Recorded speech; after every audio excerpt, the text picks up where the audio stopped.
Hello everyone, I'm Isaac Seevers. Welcome to the August 2022 episode of Onward Lebanon. Onward Lebanon is a television show airing on Lebanon's Channel 6 monthly here in Lebanon, Ohio.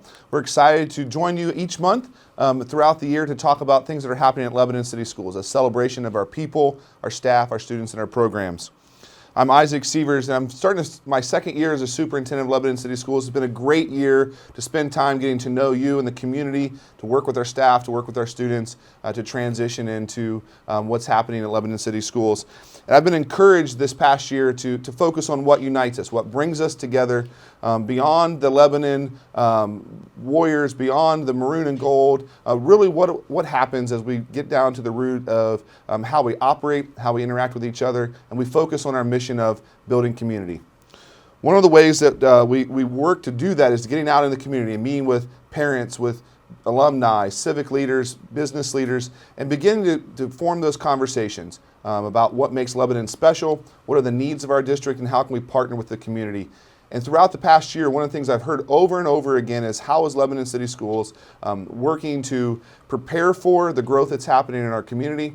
What are we looking at in terms of financial obligations going forward? How do we deal with the growth of the student population? And so we've been in a lot of conversations, a lot of effort in planning on behalf of the Board of Education and our district leadership team to prepare for that.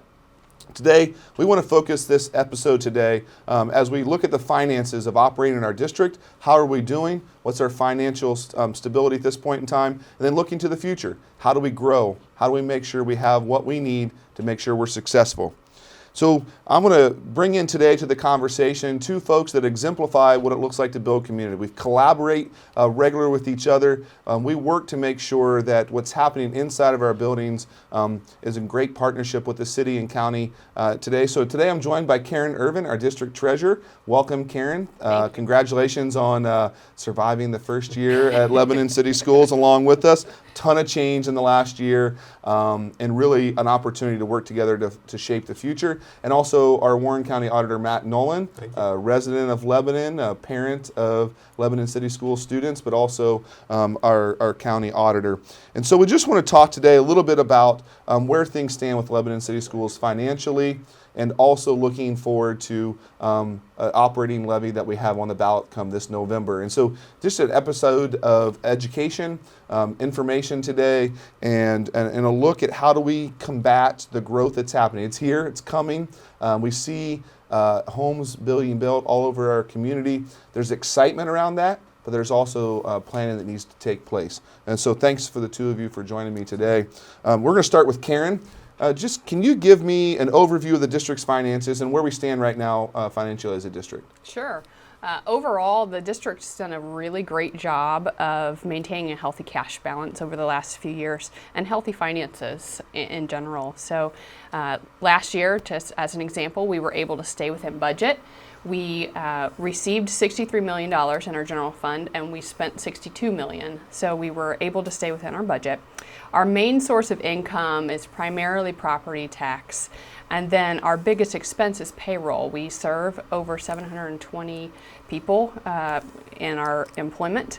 So we ended the school year with about $24.5 million in our cash balance. That's roughly 4.5 months worth of operation, so a very healthy place to be. And I think board policy and board governance over the past several years and previous administrations have worked really hard to make sure we spend within our means. And I think it was we spent time in the last year talking with people in our community.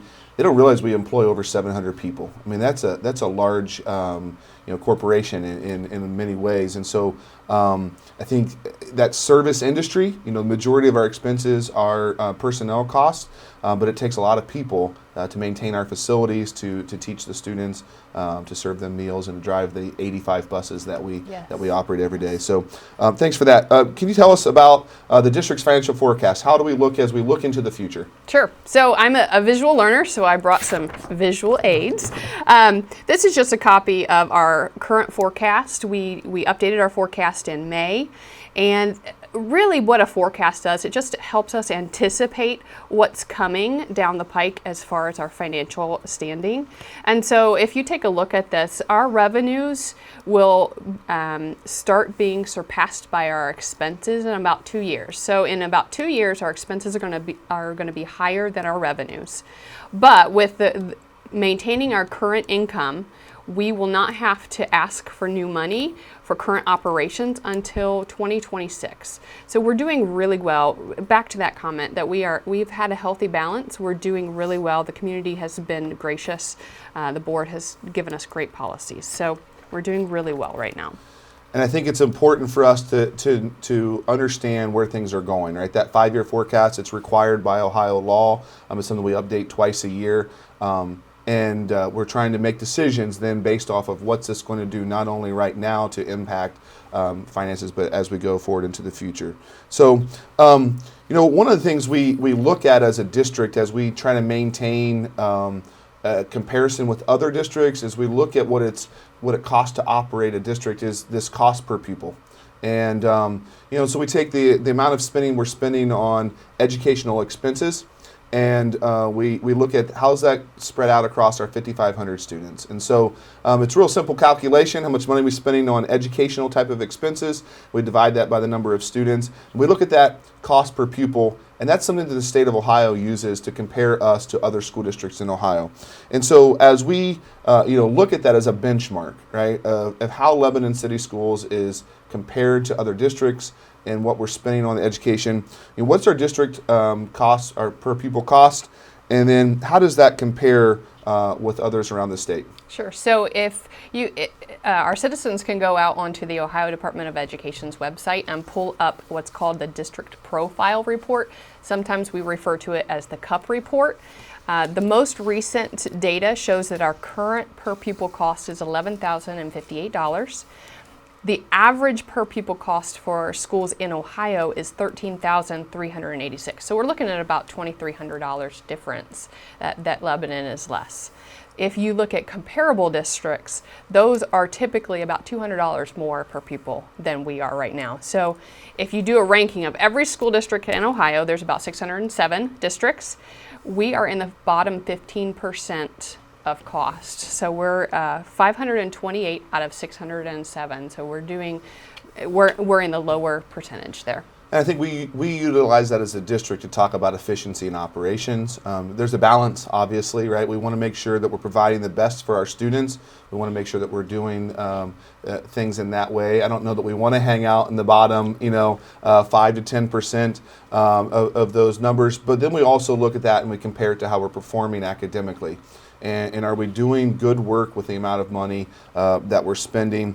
And so one of the things that we compare to, and one of the reports that Ohio Department of Education puts out is sort of the efficiency costs, right? This cost per pupil, and how does it compare to performance?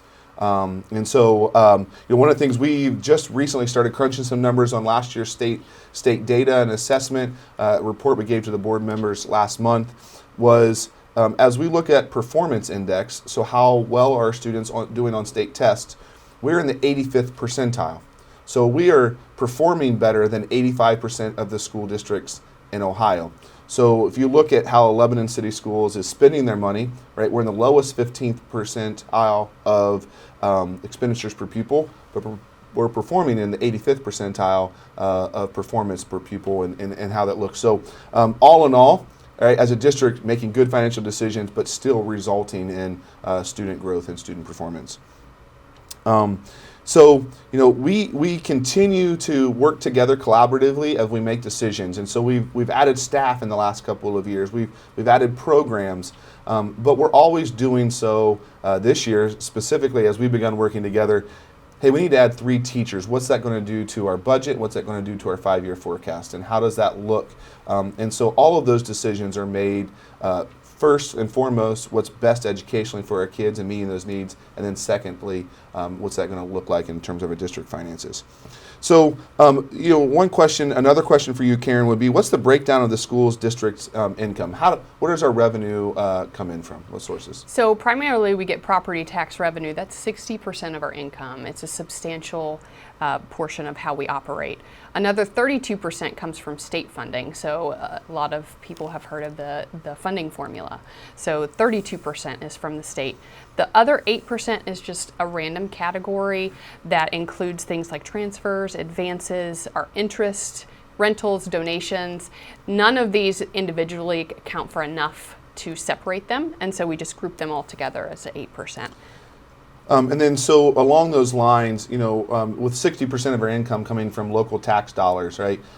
Just briefly touch on why it's vital for us to make sure that we continue, to have the local support on our taxes. Absolutely. So without the 60%, obviously, operations cease to exist as we know them. But specifically on the three emergency levies that we're going to discuss today, I wanted to touch a little bit on those. Those are worth in total $12.2 million. That's about 32% of that 60% that we're talking about. So not only are our property taxes vital, but that emergency levy revenue is vital as well.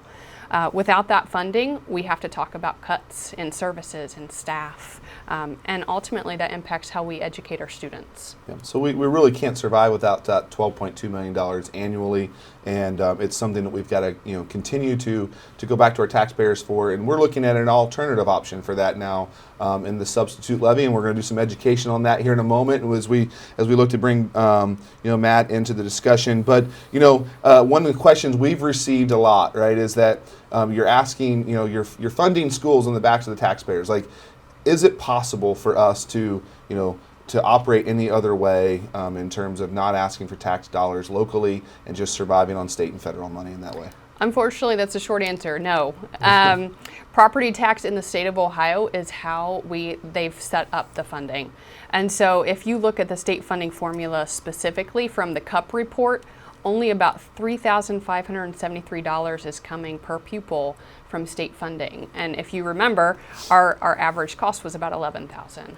So there's just no way that we could properly educate our students with just state funding. Yep. So just one of the things that we've heard this year before we go to the next section of this discussion is, the state legislature in Ohio passed a fair school funding formula, hoping to kind of undo what has been going on since the late 80s, early 90s in terms of the DeRolf case and constitutionality of state funding and addressing some of those inefficiencies. But right now that funding formula is not adequately funded at the state level. So they passed a funding formula. They said this is how we're going to fund schools, and then they didn't put enough money into the funding formula to do that. And so that's an effort that we still continue to work on and fight at the state level. But ultimately, in terms of operating a district locally, this is something that we have to continue to have these discussions about. So right. I'd like to bring in Matt to the discussion, and you look at this as a countywide perspective. Obviously, right. You're a resident of Lebanon and kids in the district, but your job is to look at us across the county and to do those sort of comparisons. So, how do the Lebanon City Schools taxes compare with other school districts in Warren County? Yeah, Lebanon historically has been in about the middle of the tax rates, but right now they're almost at the bottom. There's only a couple districts in the whole county that right now are taxed less than Lebanon City Schools. Most are more, and some significantly more. Other schools have employed other taxes, income taxes and other things like that Lebanon hasn't done. So as a taxpayer in Lebanon schools, we're near the bottom of taxpayers in Warren County for our rates right now. Okay. So a little bit more back and forth now that we're into this section of the discussion. So Karen, can you walk us through the levy that the board has voted to put on the ballot in this November? Sure. So the board voted to place a substitute levy on the ballot. And a substitute levy, it's a different term than what we're used to hearing, but it really just replaces and combines our existing emergency levies. So the question that we're going to put on the ballot for taxpayers, this is what taxpayers were asking you to evaluate, is whether we should replace the three existing emergency levies. They currently collect about $12.2 million with a single substitute levy that will also collect $12.2 million. So this levy is not an increase to current taxes. Why are we doing this levy now? Why are we placing it on the ballot now? And is there an opportunity for it to be going later? Sure. So 2 of our emergency levies are set to expire next year. With that, we needed to decide what we do with those. Because we're bringing to the taxpayers a different type of levy, we wanted to do some education, also get some feedback from our residents. So we're bringing it to the ballot a year early. If it does not pass, if we hear feedback that residents aren't happy with this option, we can come back next year with a different option. Yeah. So, there's a lot of confusion around, right? These are tax terms, these are legal terms. People hear emergency, they think some things have gone wrong and Right. we've got to fix it. Mr. Nolan, from your perspective, can you please explain the term emergency and substitute levy and explain why the district is allowed to combine these? Sure. I wish they would get rid of the term emergency levy. It doesn't mean anything what people think it means. It legally has to be used because that's what the law says, but it doesn't imply an emergency. It really should be called a fixed sum levy. That's what it is. You're getting X amount of dollars as a school district, and you're going to get that amount no matter what. If the values go up 100%, you still get $12.2 million. So I hate the term emergency. It doesn't imply emergency. It implies that the school needs more money to operate, and they're asking for a fixed sum amount. That's what an emergency levy is. What a substitute does is it takes that same language and it makes it so that as new homes come into a community, that $12.2 million will rise. And as Lebanon is growing at such a fast rate with all of the subdivisions coming on board, as it sits now, every new student that comes in, every new house that gets built, there's still $12.2 million to use. That doesn't work. It doesn't take into consideration inflation. It doesn't take into consideration anything. And so what happens is if these levies aren't substituted, one of 2 things has to happen. A new emergency levy has to go in place, or a bigger operating levy has to go in place. I don't want that as a resident of Lebanon, as a taxpayer of Lebanon. So what a substitute levy does is that it allows for those new homes to get added to the pot. So that $12.2 million will grow slowly as each new house comes on. A little piece from each new house gets added on. So that $12.2 million will go on. It doesn't stop the need for levies ever, but it slows the need for levies. I think it's part of the discussion we've had as we've heard from communities and folks is, when the new houses are being built, they don't really understand that $12.2 million cap. Right. And so they see new houses, they assume we're getting new money and more money on that. And this is a way of looking at it as the new developments come on board, they're going to be paying their fair share because new homes that are being built are bringing new students to our district. And our student enrollment is growing. We've spent some time and resources in the last year looking at, what's the enrollment study going to look like? And if right now, everything is built as it's currently planned and starting to work on, within the next 10 years, it's possible that our district grows by an additional 1,000 students in the next 10 years. We can't take those students on without the opportunity to generate additional income. Things have changed in the construction market in the last several months. We'll see what that looks like, but we need to be able to prepare for that, and this is one way for us to do that as we look forward to the future. So Karen, why did the district choose this type of renewal, and what's the benefit of combining 3 levies into one? So there are quite a few benefits to opting for a substitute levy. First, as Mr. Nolan talked about, is a fixed sum. We know that we're going to get that same $12.2 million that our current 3 emergencies generate. Also, the 3 emergencies that we have, they're on different voting cycles. So we have every 3rd, 4th, and 5th year, our voters are coming back to the ballot and voting. That's a lot of ballot voting on the same issues. We've been fortunate, our taxpayers have approved the renewals, which has been great, but this substitute levy will reduce the amount of time that we need our voters in the ballot.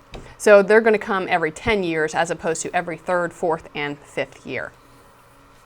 Another benefit is this really provides the district with more stable revenue. So one of the things that I heard a lot in my interview process and coming on board was from staff members, I don't know if I'm going to have a job next year. I don't know if this levy is going to pass. And so the 10-year levy really stabilizes that revenue, and that's a really great thing for us to be able to attract and then retain really quality educators and staff members. So finally, as Mr. Nolan spoke to, this captures the growth. We all know that Lebanon is growing very quickly, and so this helps keep the school liquid as far as being able to cover the additional students that may come on board without overtaxing our current taxpayer base. Okay. And so one of the questions we've heard as we look at this, and I think every time you put a levy on the ballot, what are you going to be paying for with this money? What's the transparency in terms of how we're currently using the $12.2 million and how we would use this money? Sure. So our current emergency levies cover our operational budget. The substitute levy is literally replacing those. It will cover the operational budget. So we're talking about staffing, we're talking about instructional needs, and we're talking about maintenance of buildings and facilities. So there will be no changes to how we use the money. It really does cover us. It's vital for our operations. So Matt, a question here is, how is an operating levy different than a bond issue or permanent improvement? Sure. So bond issues is a term that we've heard a lot in Lebanon over the years. It's a mortgage. Again, it's a term that they could have made so much simpler for taxpayers. It's a mortgage. And it can only be used for that. Just like the money you set aside, a lot of in your escrow payments to pay your mortgage every year, that's what a bond payment is. And when we vote for a bond levy, that's all it can be used for. We can't use it to pay for new students, new teachers, new bus drivers. It can only be used to pay the payments related to new construction and those types of items. So it's in its own pot, and it's illegal to use it for anything else. So we really have to set those aside from anything related to educating students. And as a district, we have bond issues going back to the construction of the new junior high, the renovation of Berry Intermediate, and so those things are kept separately, just like our permanent improvement levies. They can't be used for operating. We're talking about a substitute operational levy here, right? That's going to be the day-to-day operations of running our district. So Karen, we don't like to talk about this, right? But what happens if this levy doesn't pass in November? And what happens if the revenue from the 3 emergency levies were allowed to expire in the future? So if the substitute levy doesn't pass, obviously the board is going to come together. This is vital to our operations, as we said. So they have to come together and decide what does that look like. So there are a lot of different options, from renewing or trying this again next year, all the way to cutting services and staff. So that's the big thing they're going to have to figure out. This does not take away the current taxes of what we're paying. So the current emergency levies will still be in effect until next year when the 2 renew. So we will be doing something again by next year, and if those don't pass, then we have to again come to the board and say, what options do you want to propose? Yeah. So we hope we don't get to that situation, but as part of the planning, that's part of the reason we're going early with the substitute and trying to educate our community on that. So Matt, let's talk about the 10-year renewal cycle. We've had some questions on the 10 years. What options do we have with a substitute, and what do you see as the benefit for the 10-year renewal cycle here? Yeah, so I was a big advocate to do the substitute levies, to combine these, to get out of what I call levy fatigue. I've lived in Lebanon a long time. I know, like a lot of you, always feel like you're voting on something, and it's because of this. The way these cycle, the way these emergency levies are set up, they always have to be on the ballot, and they always get renewed 70-30, always. And that's because people know the school needs them. People in this community support our schools. I see the county-wide side of it, which is levies are expensive. We just had elections are expensive. We just had an election Tuesday. That cost a lot of money to this state and this community. So I don't like things going on the ballot solely for the price of putting them on the ballot. I'm in the minority of that. A lot of people like the opportunity to go and vote on things. And so this is kind of a compromise. Substitute levies can be one of 3 things. They can be 5 years, 10 years, or permanent. I'm an advocate for permanent. And permanent's a bit of a bad term because you always have the option to take a levy off. The voters always can go get enough signatures and take a levy off, so we wouldn't have to go in 10 years to renew it. But I think a lot of people like that option. They like to say, in 10 years, we're going to check and make sure you're doing your job right, and if you're not, we're not going to vote for your levy. I've been around a long time. I've seen it happen once in my 20 years in government, and literally hundreds of levies, it's happened once. So I don't think it's going to happen much, but this is a nice compromise place. I think coming back every 5 years puts teachers, administration in a very hard spot to not know if they're going to have funding. Having 10 years, you can say, all right, for the next 10 years, we know we're going to have this funding source. We know we can go forward with it. So I think it's a nice compromise. Like I said, if I was on the board, I would have voted to go permanent. But I completely understand that that's probably a minority view, and that 10 years is a nice middle ground. So one of the things I just want to point out to our viewers here is that we are trying to educate on this, and we have some information on our website. We've placed a really good infographic on there that looks at the history of these emergency levies, that 3 and that 4 and 5 year terms. And you can see that going back for the last 5 to 6 years, Lebanon City Schools has had a levy renewal or new money on the ballot every year. And that levy fatigue is real. We see that, we feel that. This gives us an opportunity to maybe push that out a little bit and feel like our folks aren't constantly on the ballot and asking to support Lebanon City Schools. So Matt was willing to come and help educate, and I think that I appreciate that about you as an elected official and that resource that you've been for us. And come and educate our board, come and educate what we have as a Community Audit Advisory Committee and a group of community members that we've brought together to help shape some of these discussions. So Karen, you just want to talk about that a little bit and how we get input into making decisions. So our CAC committee is made up of 2 of our board members and then several of our community members who are more financially minded. And they come together at least twice a year, sometimes more, to review the forecasts that I showed earlier today. We kind of discuss what's going on, what's happening, did I miss something, do they have some questions about anything? They're just kind of an oversight to the Treasurer's Office and the work that we do there. We had Mr. Nolan come out and talk about the substitute levy, the options that we had, and they really they jumped on board. They thought that this was the best option for us. Kind of solves a lot of our issues that we constantly hear from people. So they recommended that we place that 10-year substitute ballot to the board as a proposal. Okay. So, Matt, we look to wrap this up and we kind of look at how does this compare with others has been part of our discussion. You know, from your perspective or looking around the county, have there other schools done this type of levy and combining emergencies before and pursuing substitutes? All of the above, yeah. Lebanon's kind of honestly one of the last ones to do it. Almost every school district that's had these has moved away from them. This was the idea the legislature had in place. You need to move towards the substitute levies rather than doing the emergency levies over and over and over again. So that's why the legislature created them. The first one was done in Warren County, and we've moved almost all of our emergency levies to substitute levies now. Okay. So this is not unique. This is not a new thing. It's just going to be new to Lebanon and part of that education that we are responsible for in helping them understand what it looks like. Because of this renewal levy, taxes will not increase. We've talked about that. We've heard that from you. For our current taxpayers, they're going to be generating that $12.2 million. We've received questions about how that can be true, right? And I'm not the auditor, and I don't, pretend to be that. So, can you just talk to us a little bit about, assuring that? How do you ensure that, and how do new developments contribute to the growth, not the current taxpayers? Yeah, this levy, it's just like the emergency levies that were in place. They never increase unless values decrease. So there's a fixed sum that must be raised, and then every new development adds to that.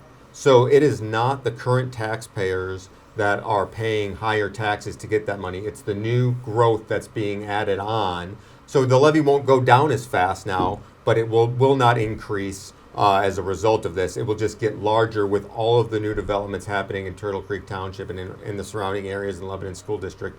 Every one of those houses is going to add a little bit more to this levy. And commercial buildings. This picks up all the new commercial development as well. None of that was getting picked up by these emergency levies. And so we need to substitute this out if we want to pick up that new value and avoid future levies for longer time. So we are just extremely thankful for the partnership. I want to thank you for joining us today and talking with us about this. As we look at what it means as a district to truly partner with our community, right, and educating our community on how these things operate and how these things work, we view this as a partnership. We live out the mission of building community. Whether it's inside of our buildings and our programs that we have, whether it's with the communities, the parents, the business people that we engage with on a regular basis. And so as we work through this process in the next several months, we're going to be visible. We're going to be out meeting with the civic groups and having some informational meetings. So we just encourage you to submit questions that you have to us. If we can't answer it, we'll ask the auditor's office. And so as a district, we've created a link on our website. You go to LebanonSchools.org. There's a link to a levy page in the lower left-hand corner of the page there that will provide you with information about the emergency levies. It will also include a frequently asked questions. As these questions come in, we're looking to put the answers back out to our community, making sure that we're transparent in that way. Be looking for some invitations or some news announcements about where you can come and ask us questions directly. We'll be offering some of those over the next several months as well. And I really just want to thank you both for your time. Thanks for your fiscal leadership of the district. What happens in the classroom is not possible unless we have the money to operate the district and to support with the folks around us. And so this is going to conclude our August 2022 episode of Onward Lebanon. I want to thank Joe Hackman and his staff here at Lebanon Channel 6 for their support of Lebanon City Schools, the City of Lebanon for allowing us to have this opportunity to work through their network. And I want to thank you, the viewers, and our community members for your support of Lebanon City Schools and the way that you show up to programs, the way you support our schools, the way that you partner with us to make sure that we're educating our kids and making this a great place to work and to live and to learn. So thank you very much as we sign off. Onward Lebanon, and have a great day.